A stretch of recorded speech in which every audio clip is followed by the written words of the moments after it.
عمر بن خطاب رضی اللہ عنہ کی شخصیت، ان کی زندگی واللہ العظیم حرف حرف پڑھنے سے تعلق رکھتی ہے۔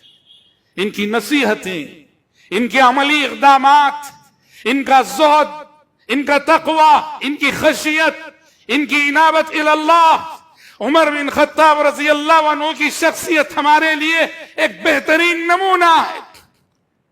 آخرت کی جواب دہی کا احساس، حضرت عمر کا یہ جملہ محدثین نے نقل کیا ہے۔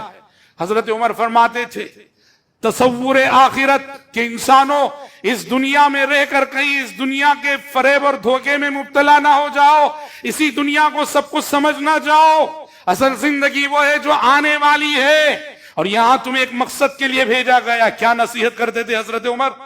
حاسبوا انفسکم قبل ان تحاسبوا وزنوها قبل ان توزنوا۔ حضرت عمر کہتے تھے لوگوں یوم الحساب کے آنے سے پہلے اسی دنیا میں اپنا حساب آپ لے لو، اور قیامت کے روز میزان اور ترازو میں تولے جانے سے پہلے اسی دنیا میں رہتے ہوئے اپنا وزن کر لو کہ تم واقعی اللہ کے نزدیک کتنے وزنی ہو۔ خود احتسابی کی دعوت دے رہے ہیں حضرت عمر۔ یوم الحساب آنے والا ہے، اس دن کے حساب سے پہلے جب تک یہ سانسوں کا سفر جاری ہے اپنا حساب آپ لے لو، کامیاب ہو جاؤ۔ کیسا حساب؟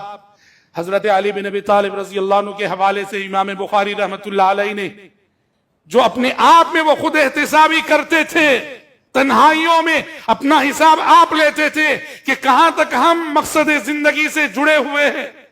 دنیا سے مخاطب ہوتے ہوئے حضرت علی کہتے ہیں یا دنیا غری غیری فقط طلقتک البتہ، اے دنیا جا کسی اور کو دھوکہ دے، میں نے تجھے 3 طلاق دے دی ہے۔ حضرت علی کہتے ہیں ارتحلت الدنیا مدبرہ وارتحلت الآخرة مقبلہ وَلِكُلِّ وَاحِدٍ مِّنْهُمَا بَنُونَ فَكُونُوا مِنْ أَبْنَاءِ الْآخِرَةِ وَلَا تَكُونُوا مِنْ أَبْنَاءِ الدُّنْيَا۔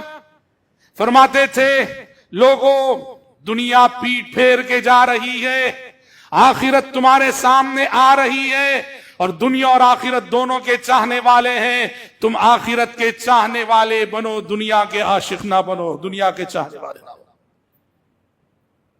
یہ آخرت کی جواب دہی اور تصور آخرت حضرت عمر کا ایسا۔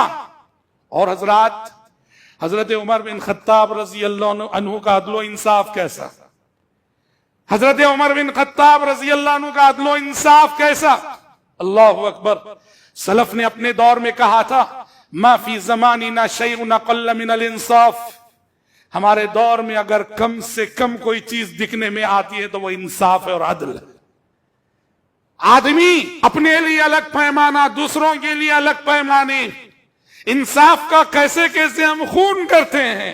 حضرت عمر بن خطاب رضی اللہ عنہ کا عدل ملاحظہ کیجئے۔ اپنے زمانے خلافت میں حضرت عمر نے تمام مہاجر اور انصار صحابہ کے لیے بیت المال سے مکافہ مقرر کیا۔ سالانہ ایک ایک مہاجر صحابی کو کچھ اماؤنٹ ملتا تھا، سالانہ ایک ایک انصاری صحابی کو بیت المال سے ایک اماؤنٹ ملتا تھا۔ تو جتنے مہاجر صحابہ تھے نا جنہوں نے مکہ سے مدینہ ہجرت کی تھی، سارے مہاجر صحابہ کو جو اماؤنٹ فکسڈ تھا وہ تھا 4000 درہم۔ 4000 درہم، ایک ایک مہاجر کو بیت المال سے 4000 درہم دیتے تھے۔ صرف ایک مہاجر صحابی تھے، ان کو 500 کم کر کے حضرت عمر 3500 درہم دیتے تھے۔ سارے مہاجرین کو 4000 درہم اور صرف ایک مہاجر کو 3500 درہم۔ وہ ایک مہاجر کون ہے؟ ان کے اپنے بیٹے عبداللہ بن عمر، ان کے اپنے بیٹے عبداللہ بن عمر۔ لوگوں نے کہا امیر المومنین یہ آپ اچھا نہیں کرتے ہیں۔ عبداللہ بن عمر کو آپ نے سارے مہاجرین کو 4000 مقرر کیا ہے اور ان کی مکافے میں 500 کمی کر دی آپ نے، یہ اچھا نہیں لگ رہا ہے۔ حضرت عمر نے کہا انما ہاجر بہ ابوہ، 500 اس لیے میں نے کم کیے ہیں، ابن عمر نے خود سے ہجرت نہیں کی، اس کے باپ نے اسے لے کے ہجرت کی ہے۔ باپ لے کے نہ جاتا پتہ نہیں وہ کرتا تھا کہ نہیں۔ یہ ہے انصاف۔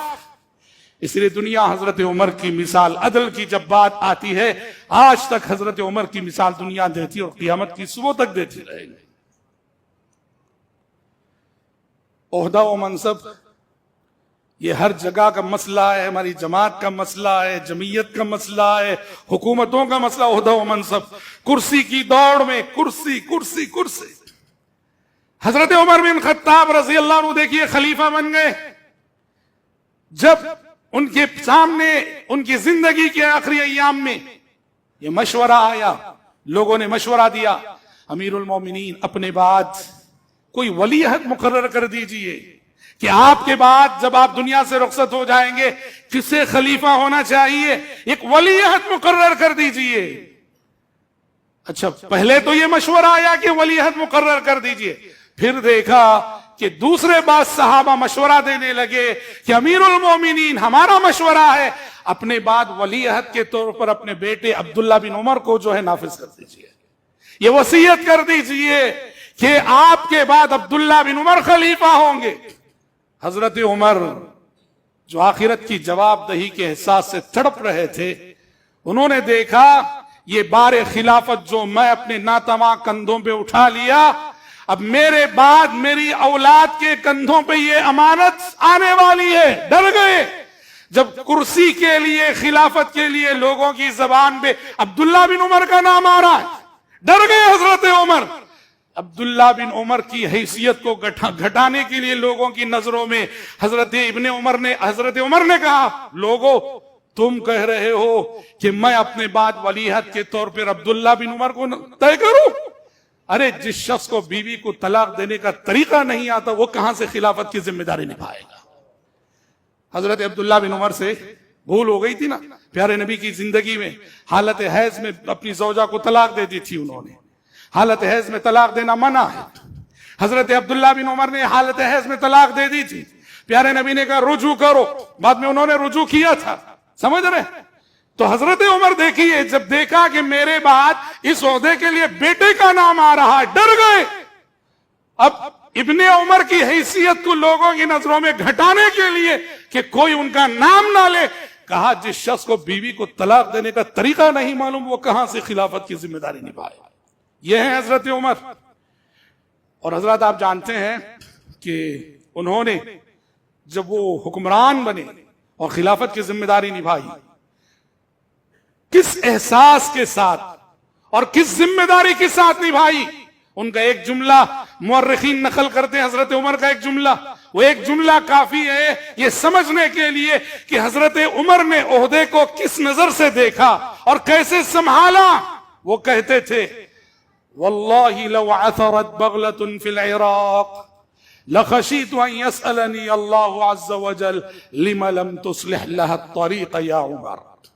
वो कहते थे हजरत उमर कि मुझे डर है कि अगर मेरे जमाने खिलाफत में इराक की किसी सड़क पर चलते हुए खच्चर को ठोकर लग जाए, मेरे जमाने खिलाफत में इराक की सड़क पर चलते हुए किसी खच्चर को ठोकर लग जाए तो हश्र के मैदान में मुझसे सवाल होगा कि उमर तुम्हारे जमाने खिलाफत में इराक की एक सड़क पर एक खच्चर ने ठोकर खाई थी, तुमने रास्तों को दुरुस्त क्यों नहीं रखा था।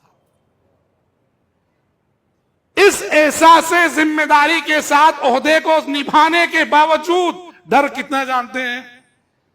जब जिंदगी की आखिरी सांसें चल रही थी, अबू लुलू फेरोज अल मजूसी ने छुरा घोंप दिया था, समझ रहे?